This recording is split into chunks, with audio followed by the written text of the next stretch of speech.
E aí, pessoal, tudo bem?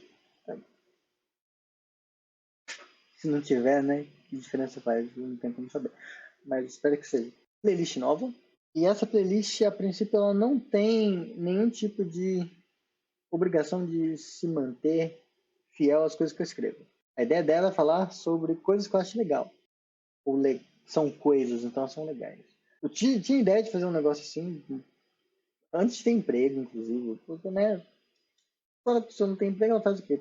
De youtuber. Assim, uma coisa que ela pode tentar. Eu tinha pensado nisso, e aí eu ia até fazer o IML, Instituto de Matemática Legal. Quem me conhece sabe que eu gosto de siglas com 3 letras, DJM, por aí vai. E IML teria como logo uma caveirinha, né? Do IML, né? Instituto de Matemática Legal, IML, caveirinha. Então passou, mas eu acabei virando youtuber.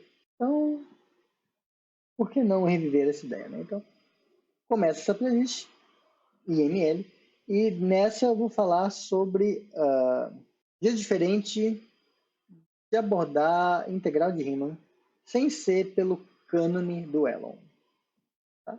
E presta atenção que além da abertura agora vai ter um logozinho, que é a Priscila que fez. Muito obrigado.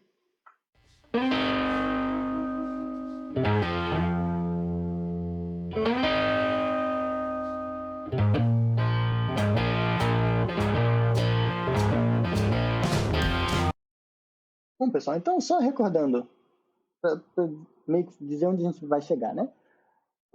Quando você tem uma função de bem R, intervalo na reta, tá? Na reta real, funçãozinha bonitinha, você define-se, né? Esse negócio aqui como sendo, quando você está em cálculo, define isso como sendo o limite da soma f de xi, xi menos xi mais 1. Não, ao contrário. Digamos assim, mais ou menos é um jeito que você define aqui e não atende. Você dá um jeito de definir uma coisa, um limite dessa forma, só que fica meio estranho porque essa notação aqui, eu estou fazendo tudo zoado porque, né, tá informal aqui ainda. Mas a ideia é que você tenha aqui a funçãozinha, aqui está o gráfico da f, aqui está o a, aqui está o b. Esses xis são pontos que são que você marca, que formam uma partição do intervalo, de modo que o a vai ser o seu x0 e o b vai ser o seu xn, tá? E aí, conforme você vai aumentando essas partições, colocando mais pontos, de modo que o tamanho dessas partiçõezinhas vai ficando cada vez mais próximo de zero, no esse número aqui acaba sendo, digamos que, o valor, a área desse retângulo. Então, quando você vai refinando essa partição, tomando partições cada vez menores, os retângulos ficam mais finos e assim a perda de área, digamos assim, desses retângulos vai ficando menor. E no limite, isso te dá a integral. Então, a integral da função, a integral de Riemann, caso exista esse limite desse processo, é a integral de Riemann. E qual é o problema, né? Tá uma porcaria essa definição. Esse é o problema. Porque não está exatamente claro onde esse conjunto de índices corre. Tá? E quando a gente está estudando em cálculo 1, pelo menos, e você tem a noção de limite, ele é uma coisa bem mais precisa. Você tem lá um ponto de acumulação no conjunto, não sei o quê. Tem bem menos abanação de mão. Escrevendo desse jeito, parece que eu só estou usando a intuição da notação de limite para definir intuitivamente o que seria a integral. Aí o que acontece, né? Você vai lá, beleza, isso é em cálculo, tudo em cálculo a gente pode ser bagunceiro e tal. Quando vai no curso de análise, pega lá no Elon e define uma soma, essencialmente ele pega essas somas aqui assim, e aí pega o supremo dessas somas, supremo de uma certa somas, ínfimo de outras, e compare quando o supremo das somas inferiores. Supremos inferiores coexiste com o ínfimo das somas superiores. Isso. Você faz por retângulos que excedem retângulos que ficam embaixo. Quando o supremo e ínfimo dessas somas coincide, você diz que a integral de Riemann existe. E aí, de fato, você consegue formalizar, em algum sentido, que essa definição via supremos e ínfimos de somas parciais, que são as somas de Darboux, elas dão exatamente essa definição mais intuitiva via limite, que é a que a gente aprende no Stewart, por exemplo. Acontece que dá para formalizar essa do Stewart sem usar a soma de Darboux. Sai bem mais direto usando a ideia de nets. Então, o roteiro, digamos assim, dessa playlist, eu não prometo nenhum tipo de regularidade, não sei quando eu vou acabar essa playlist, mas o que eu pretendo fazer nessa playlist, começando hoje, é falar sobre nets em vez de sequências. Tá? Esse N ficou parecendo um M, né? Pronto, beleza. Aí depois, falar de continuidade de funções da forma R cartesiano R em R. E aí, por fim, integral como limite de Manetti. Então, nesse vídeo de hoje eu vou fazer isso, nos próximos dois faço isso aqui. E aí dou umas outras ideias de como faz. Tá? Sim, já adianto. Esse jeito permite que a gente se livre de somas de Darboux? Não, não exatamente. Tem muita coisa que vai sair mais de graça fazendo integral de número desse jeito. No sentido de provar, tá? Fazer conta mesmo. Ou a gente usa o teorema fundamental do cálculo, ou faz estimativa com sequência. Tá? E quando é um cálculo mais estimado, ou com séries, outras coisas assim. Mas alguns resultados teóricos, principalmente aqueles mais sobre propriedades algébricas da integral, saem de graça com o Connect. Mas uns outros teoremas um pouco mais finos, principalmente o critério de integração de Riemann-Lebesgue, talvez eu faça. Vou colocar uma interrogação aqui que eu tenho que estar com paciência para fazer. Riemann-Lebesgue, que é a função é integrável, você somente C, ela é limitada e contínua menos de conjunto de medida nula. Nessa prova, escondido no meio, a gente, pelo menos do jeito que eu conheço, precisa usar uns truques de soma de Darboux. Mas, para propriedade operatória, não precisa ficar mexendo com supremo, ínfimo, essas coisas assim. Eu acho um pé no saco. Tá? Então, vamos começar, né? Nets em vez de sequências. Então, primeiro, lembra o que é sequência convergente, né? Então, dada uma sequência de números reais, a gente diz que essa sequência xn de números reais converge para um certo número real x, que denota assim, xn setinha x, se a partir de um certo instante a distância entre os pontos da sequência e o x é menor que epsilon. Bem melhor. Então, só para ilustrar o ponto que eu quero fazer aqui, então, vou colocar aqui um lema. Vou colocar assim, se xn converge para x. Então, estou sendo bem econômico, né? Por causa de tempo. Xn converge para x e yn converge para y. Tem essas duas coisas, você pode somar termo a termo e a sequência da soma dos termos, somados termo a termo, converge para a soma dos limites. Por exemplo. A ideia é típica, né? Você quer mostrar que, no fundo, você quer mostrar que para n suficientemente grande, é possível controlar esse número. Você consegue deixar ele menor que um epsilon dado a priori. Não sei se a priori se aplica nesse momento, mas... Aí você usa a desigualdade triangular, essa coisa fica assim. E bom, como esse você consegue controlar com quanto você quiser, por conta disso, e esse você consegue controlar quanto você quiser, por conta disso, esse aqui você também consegue. Aqui, vamos fazer isso com um pouco mais de calma, para perceber o que realmente está acontecendo. Então, ó, temos isso. Note isso aqui.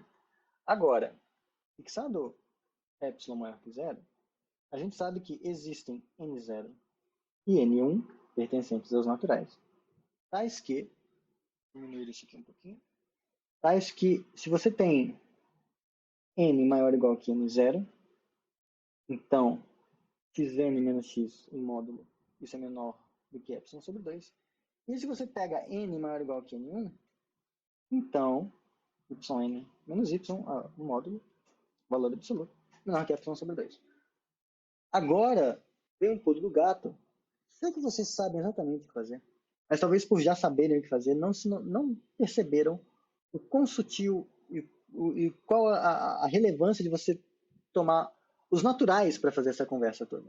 Porque quem já viu espaço topológico, quem já viu um pouco de espaço métrico, essas coisas assim, você tem espaços que a princípio não tem nenhuma relação com números, não precisam ter.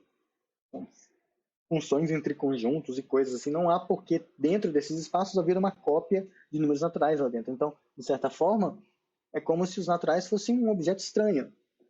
O que esse objeto estranho tem de tão relevante para você falar de convergência dentro dele? Isso aqui, ó. Existe N maior ou igual que N0 e N1 simultaneamente. Aqui você tem um certo instante de uma sequência, que aqui ela vai estar, que você vai gerar. Aqui você tem um outro instante, um N1, e você, dados esses dois instantes, você consegue um que é maior ou igual que ambos. Tudo bem que no caso os naturais são ordenados assim, bonitinhos. Então, se, por exemplo, você tem N0 aqui e N1 aqui, basta você pegar como N o N1, por exemplo. Tá? Digamos que tenha começado pelo zero e aqui está indo para mais infinito. Basta você pegar o maior. Ok? Bom, agora que você pega o maior, com uma relação de ordem transitiva, se N for maior, Nzinho for maior ou igual que esse Nzão, então será maior que N0 e você vai ter essa desigualdade. E também será maior que N1, garantindo essa desigualdade. E aí, quando você jogar essas informações aqui, você vai ter controlado tudo, vai ficar menor que epsilon sobre 2, mas epsilon sobre 2 que é igual a epsilon. Portanto, sucesso, você mostrou que converge. Mas essa observação de que você precisa que exista um n maior ou igual que n0 e maior ou igual que n1 simultaneamente, meio que sugere o seguinte: e se em vez de a gente indexar, estudar a convergência de sequências, que são coisas que estão indexadas no naturais com essa ordem, a gente indexasse por coisas diferentes, coisas que não são lineares, você pode ter uns comportamentos estranhos assim, certo? Tipo, esse é menor que esse é menor que esse, mas esse não é menor do que esse. Esse é menor que esse é menor que esse, mas eles não são comparáveis entre si. Você ter malhas ordenadas em algum sentido, mas não são linearmente ordenadas, não formam uma linha bonitinha como os naturais. Essa é a ideia de net. Então, primeiro, o substituto dos naturais. Conjunto munido de uma relação binária. A gente diz que isso é dirigido se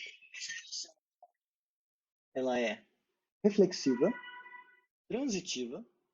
Eu não vou pedir que ela é antissimétrica. A gente ia ter uma ordem parcial daí. Muitas vezes ela vem de fábrica com a antissimetria, mas não precisa. Tá? Só precisa que seja reflexiva, transitiva e dirigida. Que é esse negócio que eu vou colocar em amarelo.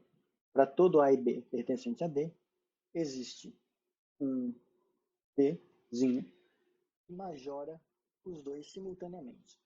O nome disso, quando você tem uma relação assim, essa relação é chamada de dirigida.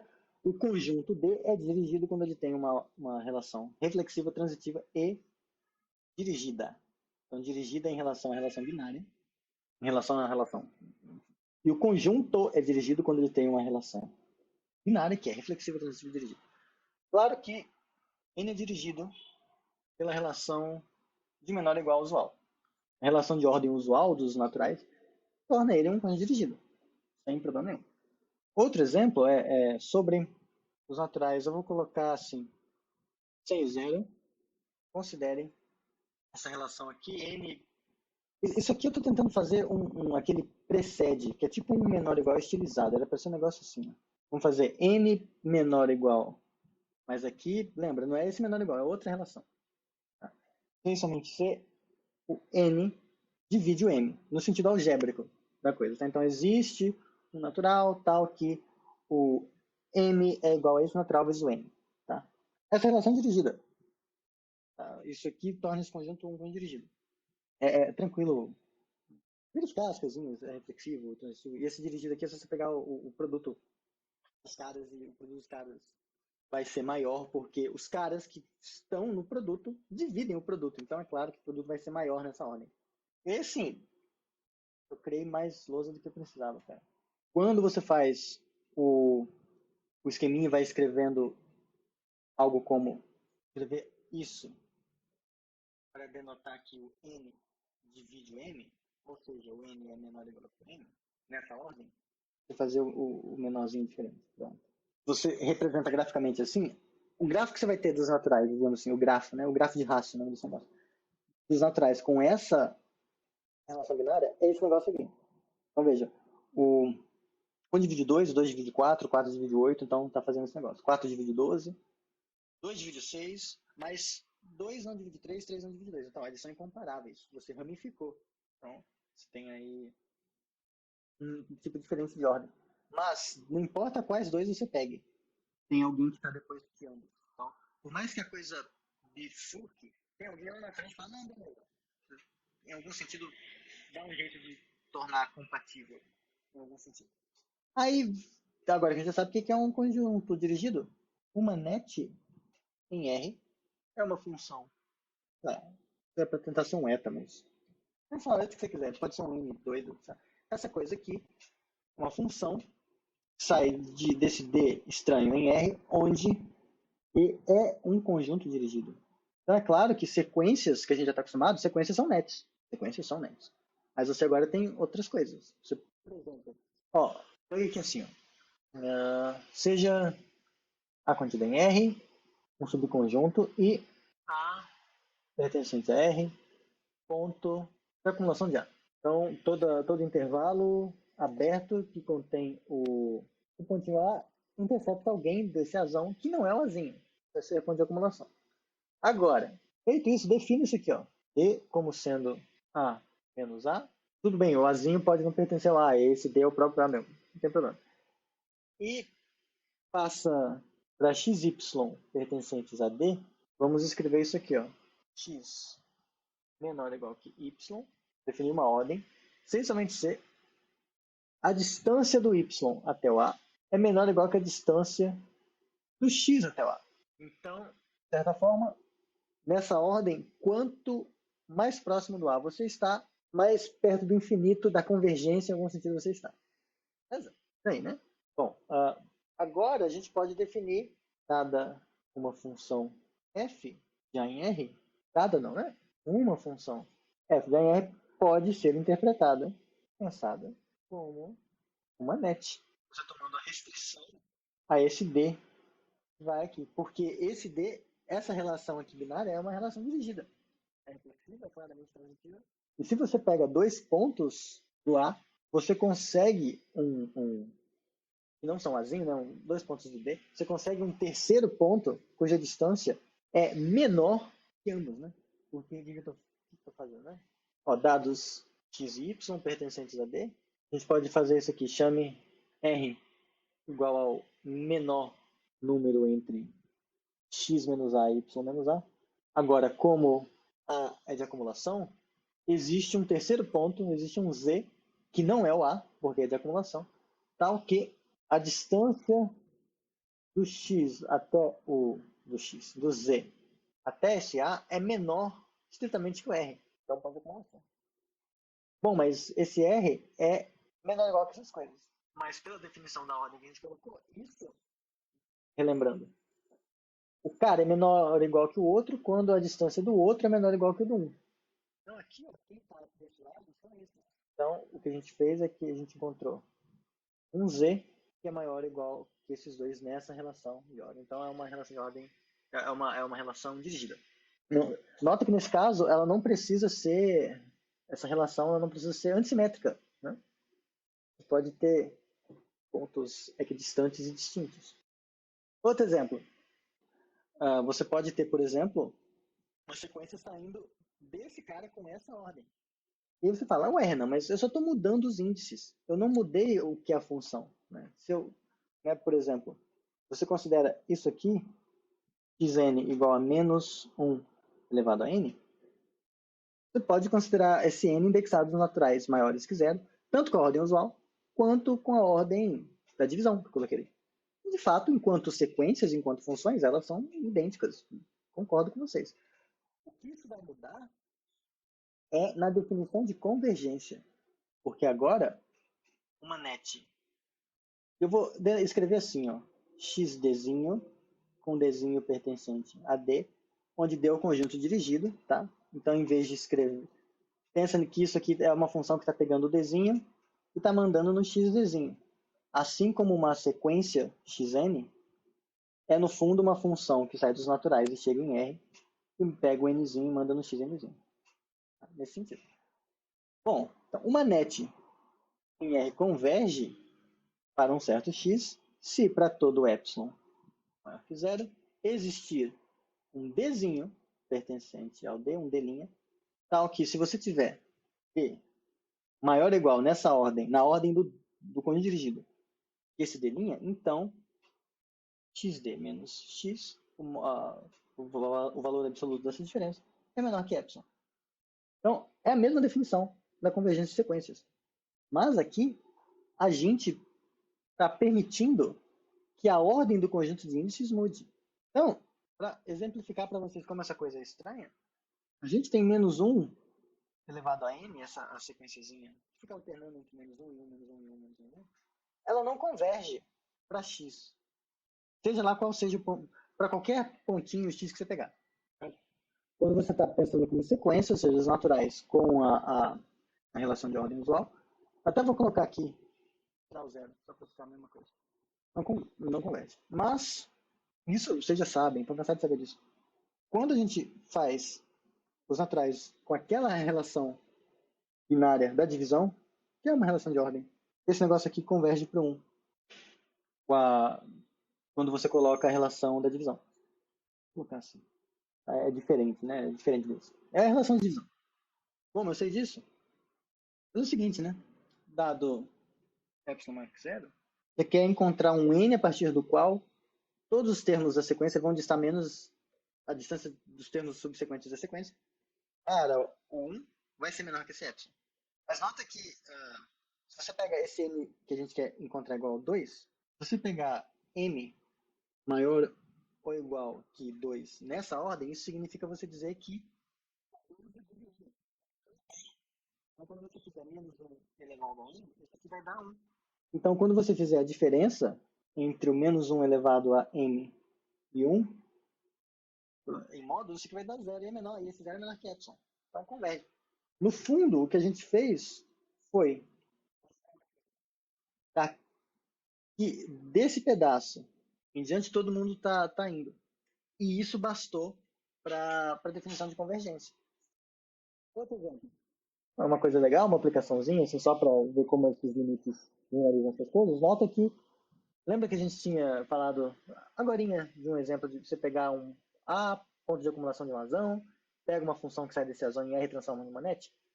Então, pega agora a definição que a gente tem disso aqui. Limite, definição de cálculo, ou da análise na reta. Tá? A, ponto de acumulação do azão, tá? Mesma coisa, a função f sendo A no R. O limite desse negócio aqui é igual a L, principalmente ser o limite disso aqui, enquanto net, eu escrevo de outro jeito. Essa net aqui, dos xzinhos pertencentes a D, é tal que ela converge para o L. Tá? Por quê? Isso aqui, essa definição de limite é o quê? Para todo epsilon maior que zero, existe um delta maior que zero, tal que, se isso aqui acontece, então isso aqui acontece. Essa é a definição usual do limite. O A sendo ponto de acumulação, o Azinho sendo ponto de acumulação do Azão. Agora, nota que esse delta que existe aqui, como o Azinho é um ponto de acumulação do Azão, você sempre consegue realizar esse delta, digamos assim, não exatamente, mas você consegue encontrar um outro ponto, tal que a distância desse ponto até o A vai ser menor que esse delta, e você consegue. Então, é equivalente você dizer que para todo epsilon maior que zero, existe eu vou chamar de W, pertencente a D, tal que se você tiver x maior ou igual que W, colocando aqui na definição, que significaria a definição dessa convergência como neg. Isso aqui acontece, então isso aqui acontece. O ponto é porque essas coisas aqui, essa parte em amarelo, é equivalente a essa parte, né? Isso aqui talvez não fique evidente de imediato.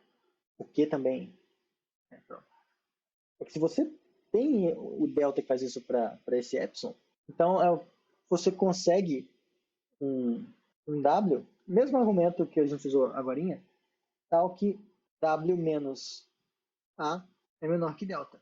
Você consegue isso. Mas se você consegue isso, você dizer que X é maior ou igual que W nessa relação de ordem é você dizer exatamente que X menos A é menor que esse negócio aqui.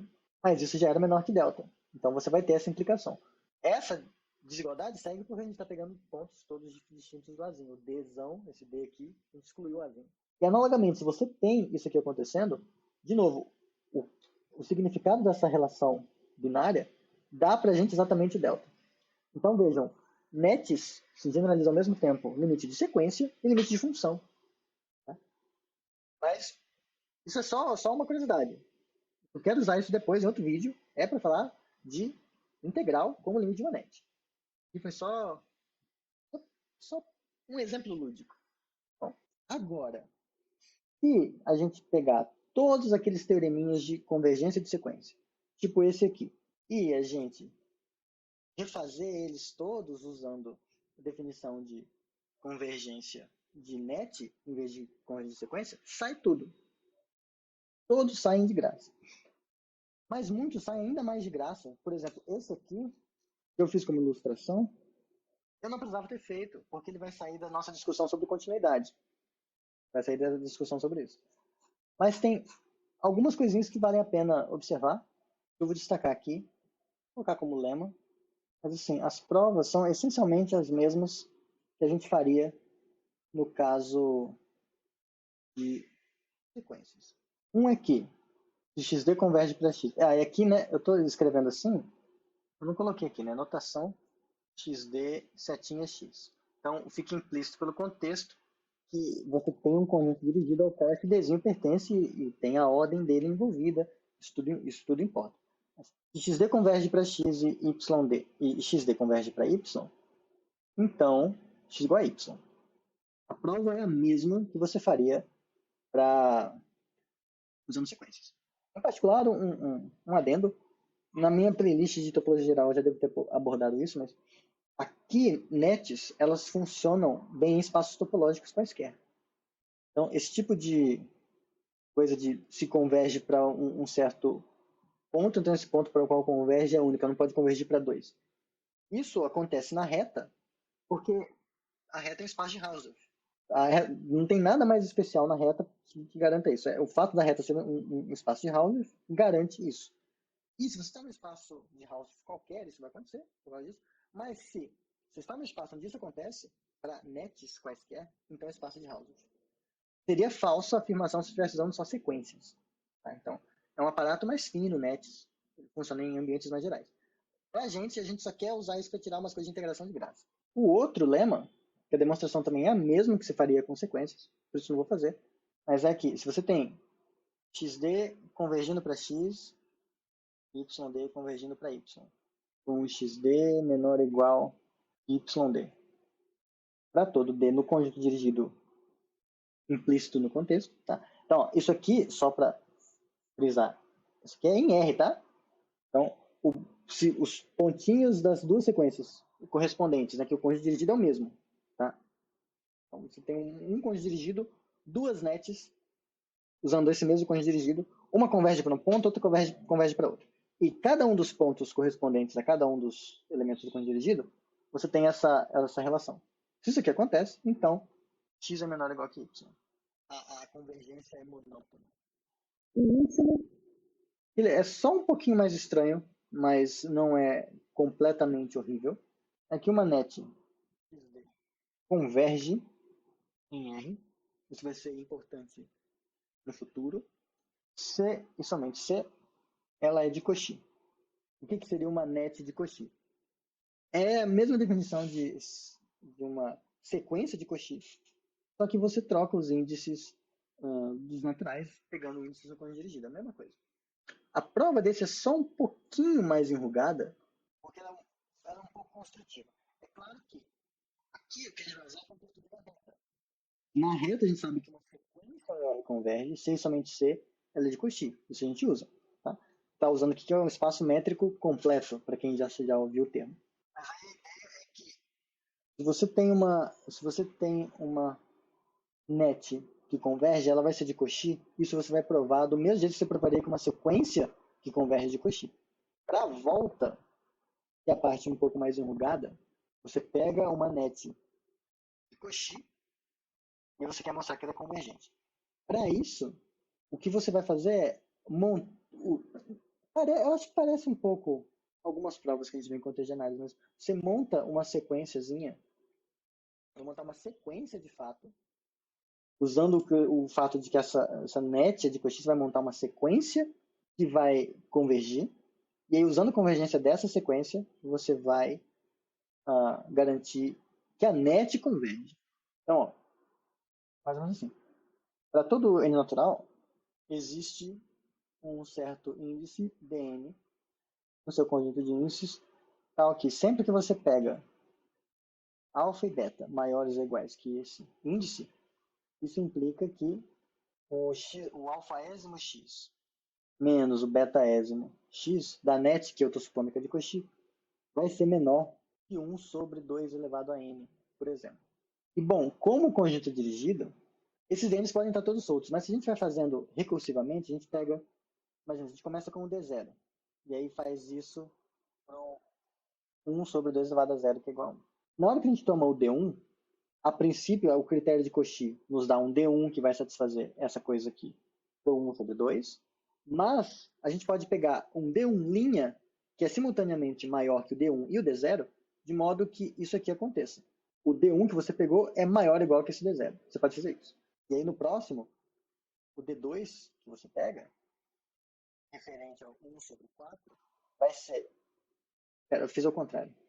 O d2 que você pega vai ser maior que o d1, que você já pegou sendo maior que o d0, então é maior que todo mundo. Então você pode fazer isso de modo a ir aumentando esses índices. Agora, dessa forma, quando a gente pegar os xdn's correspondentes, e aqui eu vou até colocar n pertencente aos naturais, então quando escrever naturais assim, eu estou pensando nos naturais com a ordem usual. Isso aqui é sequência, então, com a ordem usual, é sequência de Cauchy, em R. Que é completo, portanto, essa sequência converge, então esse xdn converge para um certo y.